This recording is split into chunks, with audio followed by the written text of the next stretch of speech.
জবাব দাও। সাভারে বোমা কেন? বোমা করে এই আন্দোলন ভয় দেখিয়ে এই আন্দোলন, পুলিশ দিয়ে এই আন্দোলন, বোমা মেরে এই আন্দোলন।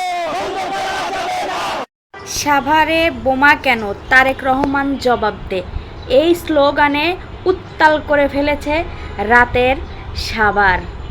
মানে গত রাতে সাভারে বোমা হামলা হয়েছে, এখন সেইটাও তারেক জিয়ার দোষ। আর তারেক জিয়াও মানে সে না দেশের প্রধানমন্ত্রী, তাহলে সে কেন এই চাইনিজদের ভয় পাচ্ছে, মানে রক্তচক্ষু দেখে ভয় পাচ্ছে? যদি ভয় না পায় তাহলে আইনের আওতায় এনে জনগণকে দেখিয়ে দিক আসলে সে এই সব চাইনিজদের ভয় পায় না। আমরা জনগণরা দেখতে চাই। আর যদি এদের অ্যারেস্ট না করা হয়, এই এত বড় কথা বলার পরেও যদি অ্যারেস্ট না করা হয়, বুঝবো যে তাহলে সত্যি সত্যি মনে হয় ভয় পাইছে। ধন্যবাদ।